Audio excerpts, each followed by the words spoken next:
மீஷோவில் 2 organisers order பண்ணியிருந்தேன். அதுதான் இன்றைக்கி வந்திருக்கு. நான் இதை உங்களுக்கு பிரித்து காமிக்கிறேன். நான் என்ன பர்பஸ்க்காக இந்த ப்ராடக்ட்ஸ் நான் ஆர்டர் பண்ணேன், என்ன ப்ராடக்ட் அப்படின்றதையும் காமிக்கிறேன் உங்களுக்கு.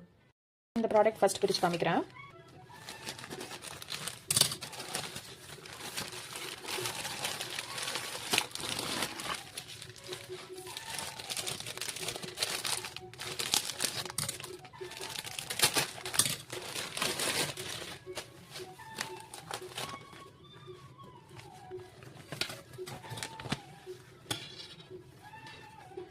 இது என்ன ப்ராடக்ட்னா சாக்ஸ் ஆர்கனைஸ் பண்ணுறது.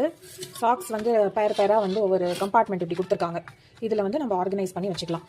என்ன இஷ்யூ இருந்ததுன்னா, இந்த சாக்ஸை வந்து ஒவ்வொரு சமயம் ஒரு சாக்ஸ் தான் இருக்கும், இல்லை மற்ற துணியோட மிக்ஸ் ஆகி தொலைஞ்சிடும். இந்த மாதிரி நிறையா இஷ்யூஸ் இருந்தது.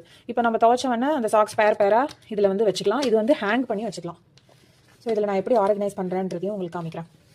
இந்த ஆர்கனைசரில் டபுள் சைட்ஸும் நம்ம அரேஞ்ச் பண்ணி வச்சுக்கலாம். இந்த சைடு பார்த்தீங்கன்னா கொஞ்சம் பெரிய பவுச், இது ஒரு சின்ன பவுச். இந்த மாதிரி 12 பவுச்சஸ் இருக்குது ஒரு பக்கம். இன்னொரு பக்கம் 18 பேர்ஸ் ஆஃப் சாக்ஸ் வந்து அரேஞ்ச் பண்ணி வச்சுக்கலாம். எல்லாம் சின்ன சின்ன பவுச்சாக இருக்குது ஒரு பக்கம். இந்த சைடு வந்து 18 பேர்ஸ் ஆஃப் சாக்ஸ் வந்து தாராளமாக வச்சுக்கலாம். நான் இந்த ப்ராடக்ட் வந்து சாக்ஸ் ஆர்கனைஸ் பண்ணுறதுக்கு தான் வாங்கினேன். இது வேறு ஏதாவது பர்பஸ்க்கு கூட யூஸ் பண்ணிக்கலாம். நான் வந்து சாக்ஸை இந்த மாதிரி தான் எப்பயும் அரேஞ்ச் பண்ணி வைப்பேன். பாருங்கள், 2 சாக்ஸ் அப்படியே இருக்கு இல்லையா, இதை வந்து இப்படி வச்சு இப்படி பண்ணிவிடுவேன். ஆனால் இப்படி வச்சா கூட சம்டைம்ஸ் அந்த பேர் வந்து தொலைஞ்சு போயிடும். ஒரு சாக் தொலைஞ்சு பேரே வந்து வேஸ்ட் ஆகிடும். இப்போ நான் இந்த மாதிரியே பண்ணி தான் உள்ளே வைக்க போகிறேன். பாருங்கள்,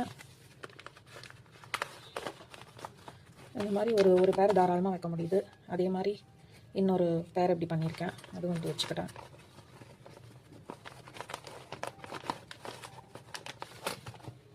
இது ஒரு பேர் அந்த மாதிரி பண்ணி வச்சுருக்கேன்.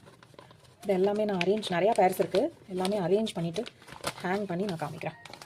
என்கிட்ட இருந்த பேர்லாம் பாருங்கள், நான் இப்படி எல்லாமே ஒரு சைடு 18 பேர்ஸ் வைக்கலாம்ல, அந்த சைடில் எல்லாத்தையுமே அரேஞ்ச் பண்ணிட்டேன்.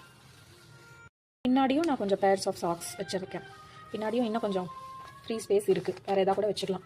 குவாலிட்டி வைஸ் ஓகே, இந்த பர்பஸ்க்கு இந்த குவாலிட்டி வந்து ஓகே. அதுவும் ப்ரைஸும் இது வந்து ரொம்ப சீப் தாங்க. 180 ருபீஸோ என்னவோ தான் இது மீஷோவில். நல்ல டீல் தான். பர்பஸை வந்து மீட் பண்ணுது இந்த ப்ராடக்ட். பாருங்கள், நான் இப்படி தான் அரேஞ்ச் பண்ணி வச்சுருக்கேன். சாக்ஸ் எல்லாம் இந்த ஆர்கனைசரில் போட்டுட்டு இந்த கபோர்டில் ஒரு செல்ஃப் அட்ஹெசிவ் ஸ்டிக்கர் ஒட்டி இப்படி ஹேங் பண்ணிட்டேன். ஃபஸ்ட் இந்த சாக்ஸ் பேரெல்லாம் நான் இந்த கபோர்டுக்குள்ளே தான் வச்சுருப்பேன் எப்பயும். இப்போ வந்து அதில் ஃப்ரீ ஆகிடுச்சு ஸ்பேஸு. இது வந்து ரொம்ப ஈஸி. அப்படியே வெளியே போகிறப்ப சாக்ஸை இப்படி இங்கேருந்தே கபோர்டு திறக்க தேவையில்லை, இங்கேருந்தே எடுத்துகிட்டு சாக்ஸ் அப்படியே போட்டுட்டு போயிடலாம். ஸோ ஈஸியாக இருக்கும். ஒவ்வொரு தடவை கபோர்டு திறந்து சாக்ஸ் பேரை தேடி போடுறதுக்குள்ளே ஒரே டென்ஷனாக இருக்கும் காலையில். ஸோ இது வந்து saving time, saving space and money is also saved. ஏன்னா ரொம்ப விலைலாம் இல்லை, 180 ருபீஸ் தான். அதுக்கு ஒரு கிரேட் ஆர்கனைசர்.